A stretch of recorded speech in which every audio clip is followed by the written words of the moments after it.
The first time I realized something was wrong wasn't during the applause. It was during the silence after it. You learn, when you spend years speaking to alien species, that silence isn't empty. It's full of evaluation, of judgment, of instincts that haven't yet found a language.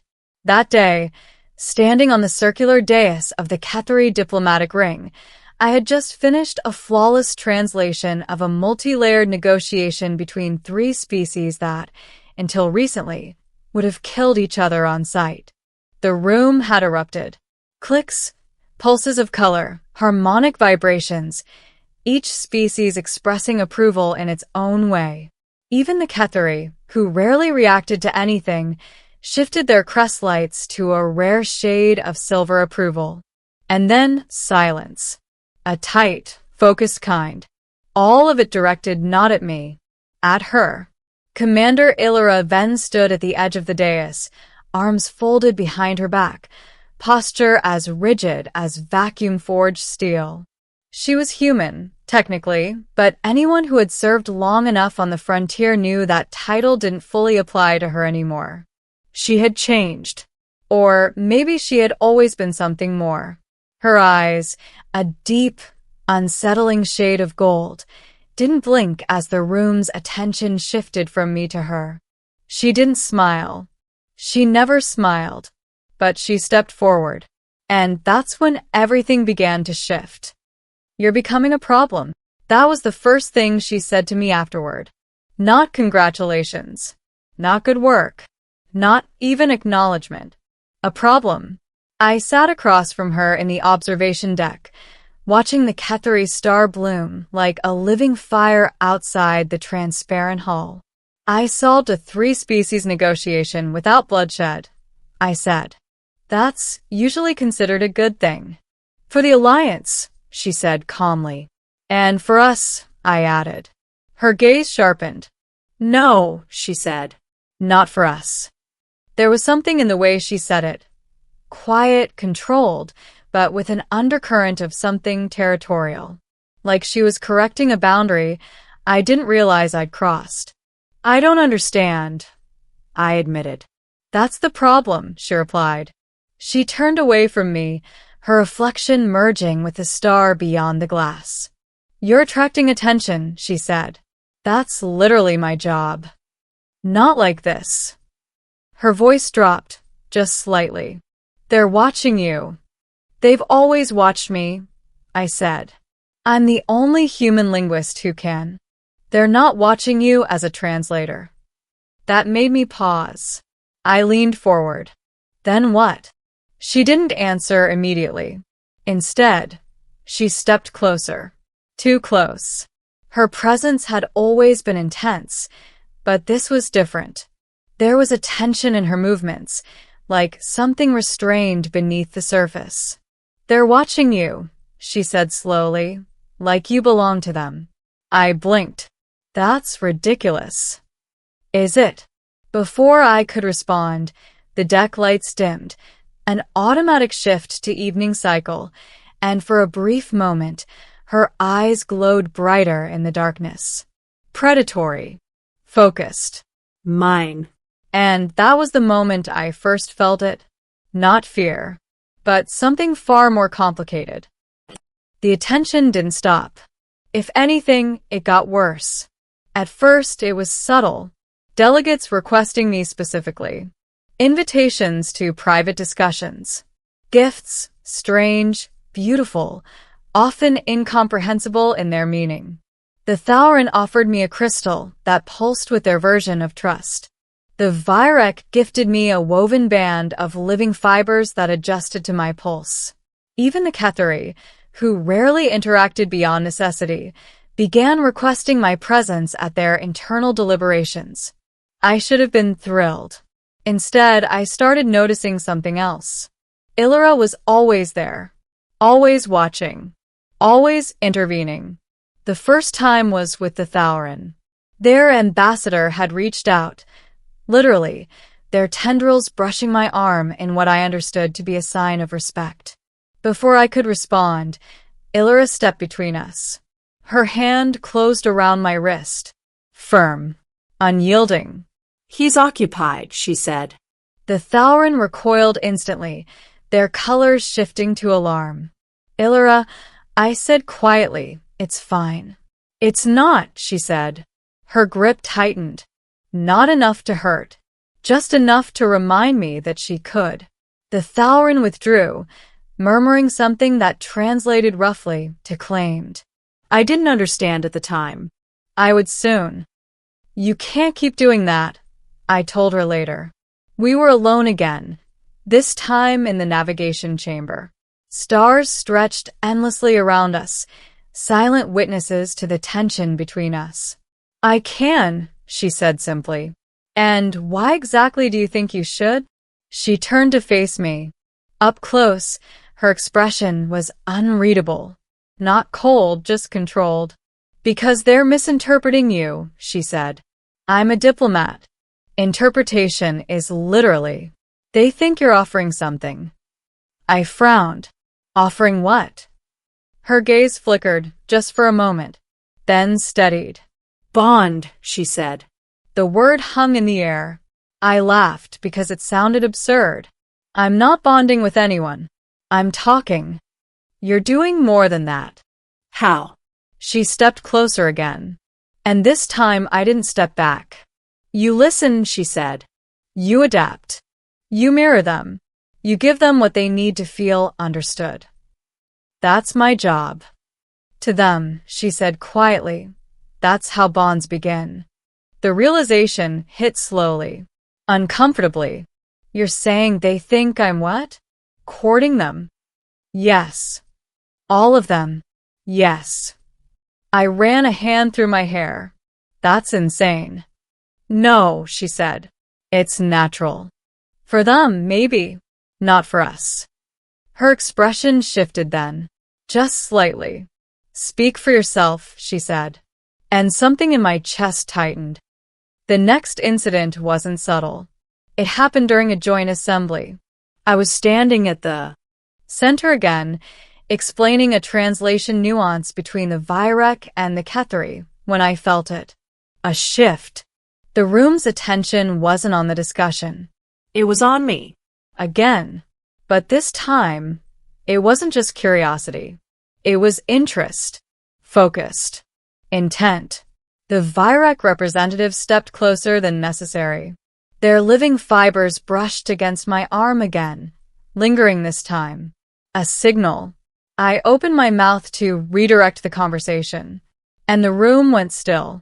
Not silent. Still. Illyra had moved. I didn't even see her cross the space. One moment she was at the edge of the chamber. The next she was behind me, close enough that I could feel the heat of her presence against my back. Her hand settled on my shoulder. Not lightly, not gently, possessively. This discussion is concluded, she said. No one argued. No one even moved. The Vyrek withdrew immediately, their fibers dimming in what I now recognized as submission. The Ketheri shifted their crest lights to a low, cautious hue, and the Thaurin, watching from the periphery, changed color to something I hadn't seen before. Recognition. Understanding. I swallowed. Illyra, I said under my breath. What are you doing? Correcting a misunderstanding, she replied. Her hand didn't leave my shoulder. If anything, her grip tightened. Just slightly. Enough for everyone to see. You can't do that, I said later, pacing the length of the observation deck. I already did. That's not the point. She leaned against the viewport, arms crossed again, as if nothing unusual had happened. You're sending the wrong message. No, she said. I'm sending the right one. And what message is that? She didn't answer immediately. Instead, she pushed off the viewport and walked toward me. Slowly, deliberately, every step measured. You belong to me, she said. The words hit harder than they should have. I stopped pacing, turned to face her. That's not how this works, I said. Her head tilted slightly. Isn't it?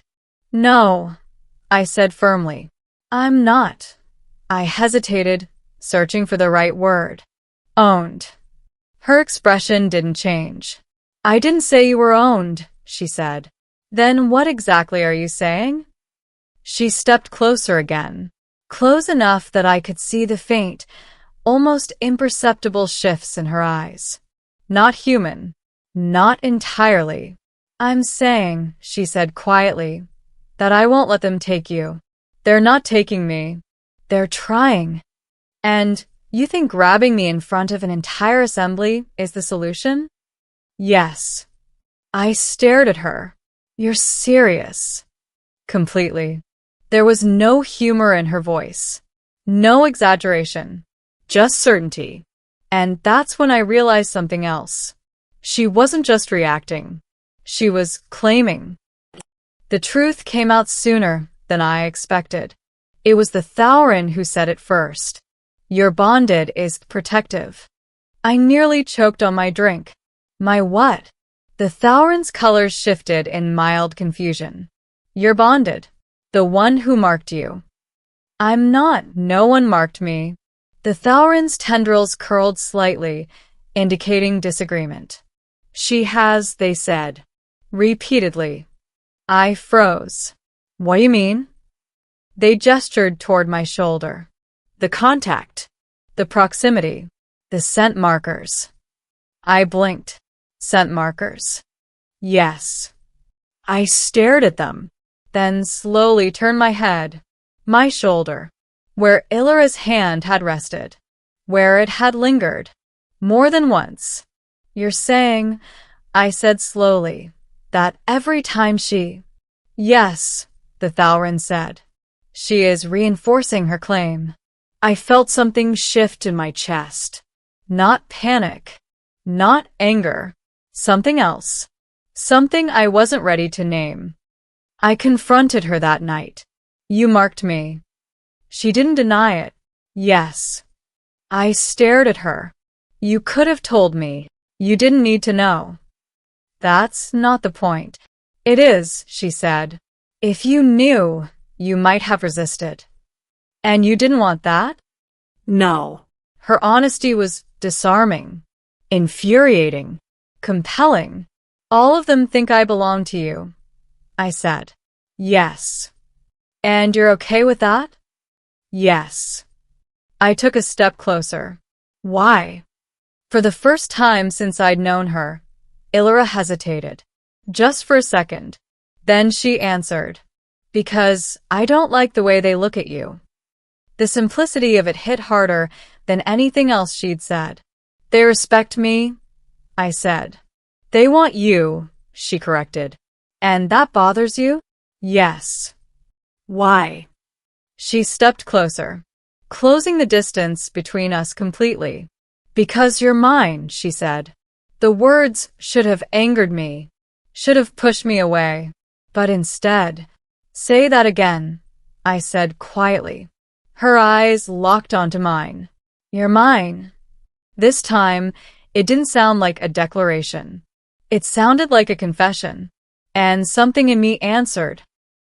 The next assembly was different, not because of the negotiations, but because of us. I walked into the chamber with her beside me, not behind, not watching from a distance. Beside. The attention came immediately. Of course it did. But this time I understood it, felt it, and I didn't step away. When the Vyrek approached, I didn't flinch. When the Thaurin reached out, I didn't pull back. I just stayed where I was. And when Illyra's hand settled on my shoulder again, I let it. No. More than that. I leaned into it, just slightly. Enough for everyone to see. The reaction was immediate. The room shifted, not in curiosity, not in interest, in understanding. The message was clear, not because she had marked me, but because I had accepted it. Later, alone again, she looked at me differently, not like she was guarding something, like she had found it. You didn't pull away, she said. No. Why? I met her gaze. Because I didn't want to. Something softened in her expression. Just a little. You understand now, she said. Yes. And I stepped closer. Close enough to feel that same tension between us. But now it wasn't restrained. It was shared. You could have just asked, I said. Her lips curved barely. I don't ask, she said.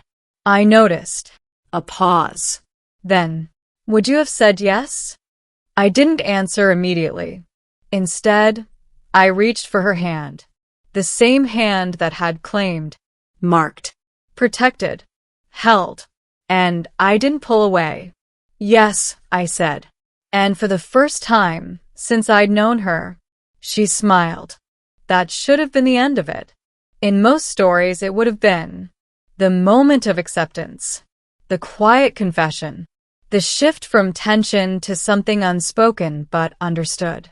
But the universe doesn't care about timing. And the galaxy, especially one filled with species who saw bonding as power, possession, and political leverage, cared even less. What we had just done wasn't private. It was a declaration. And declarations have consequences. The shift came the next cycle. Not subtly. Not quietly. Decisively. I noticed at the moment I stepped into the diplomatic ring. No one approached me. Not the Thalrin. Not the Virek. Not even the ever-curious minor species who usually hovered at the edges of every gathering. They watched, but from a distance. Respectful. Careful. Cautious. Illyra walked beside me, as she had since the previous assembly. Her posture was the same, controlled, precise, but something had changed. She wasn't guarding me anymore. She didn't need to. The message had already spread. And in alien cultures where bonding wasn't just emotional but hierarchical, that message meant something very specific. I wasn't available. I wasn't neutral. I wasn't unattached. I was claimed. You've shifted the balance. The voice came from behind us. Measured. Ancient. Ketheri. We turned together. The Ketheri Prime, an entity rarely seen outside of internal governance, stood at the far edge of the chamber.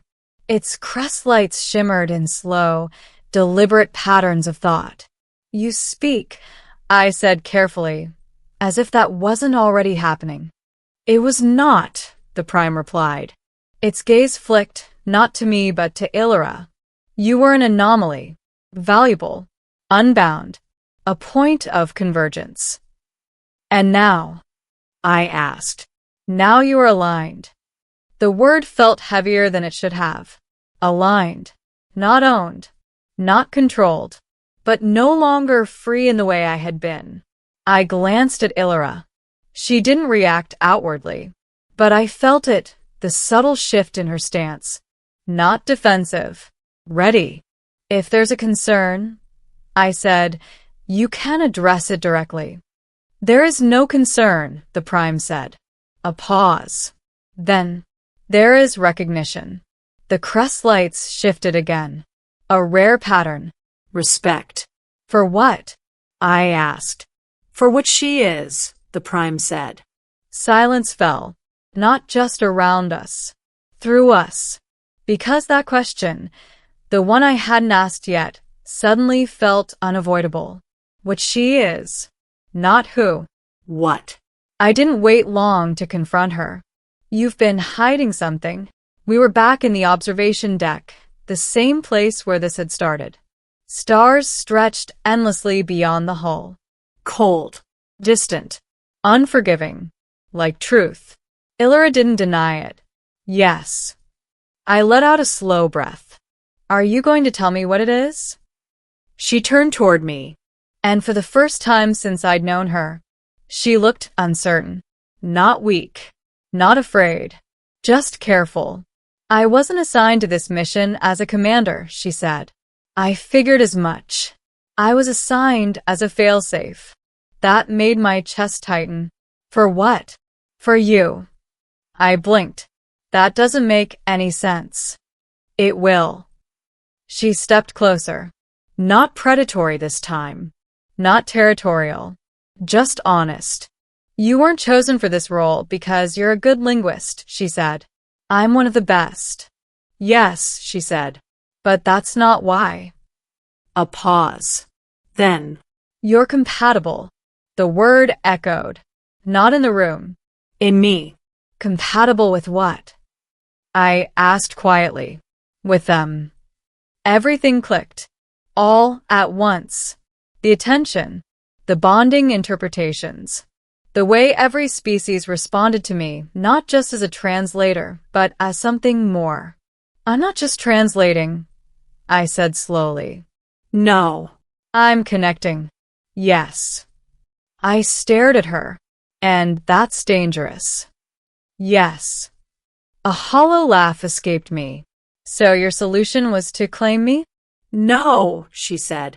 Her gaze softened, just slightly. My solution was to protect you, by making sure no one else could have me. Yes. That's not protection, Illyra. That's survival. The word cut through everything. Do you know what happens, she said quietly, to individuals who can form cross-species bonds naturally? I didn't answer, because I was starting to understand. They become assets, she said. Or targets. And you?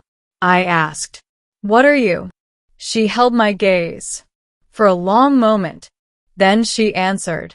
I was made to stop that from happening. A chill ran through me. Made. Conditioned. She corrected. Enhanced. Adapted. Adapted how? Her silence was the answer. I stepped closer. Tell me. Her voice, when it came, was quiet. I don't just understand alien behavior, she said. I influence it. That explained everything. The way rooms shifted when she entered. The way species backed down without conflict. The way her presence alone changed outcomes. You're not just a commander, I said. No. You're a deterrent. Yes. And me. Her eyes met mine. You're a catalyst. We stood there in silence. Two parts of a system neither of us had chosen. Or maybe one of us had. You didn't have to do it this way, I said finally. Yes, she said. I did. You could have told me. You wouldn't have understood. And now? A pause. Then, now you do. I exhaled slowly. Yeah, I said. I do. Another silence. Different this time. Not heavy. Not uncertain. Just real. So, what happens now? I asked. She stepped closer. Close enough that the distance between us disappeared again. Now, she said, we decide what this means. For us? Yes. I studied her. This woman, this not quite human presence, who had marked me, protected me, claimed me not out of control, but out of something far more complicated. You said you didn't ask, I said. I don't. I took her hand again. But you could, I said. For a moment, she didn't respond. Then, will you stay with me? The question was simple. Direct. Uncharacteristically vulnerable. And this time, I didn't hesitate. Yes. The galaxy adapted, as it always does. The rumors spread first, then the understanding, then the shift in behavior. I was no longer approached as an open possibility, but I wasn't avoided either. Instead, something new emerged. Respect. Not just for me. For us. Together, we became something the galaxy hadn't quite seen before. Not a weapon. Not a diplomat. Something in between. A balance. Where I connected. She stabilized. Where I opened doors. She made sure they didn't become traps.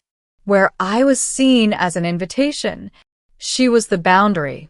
And somehow, it worked. Months later, standing on the same dais where all of this had begun, I found myself in a familiar position. 3 species. One negotiation. High stakes. But this time, I wasn't alone. Illyra stood beside me. Not behind.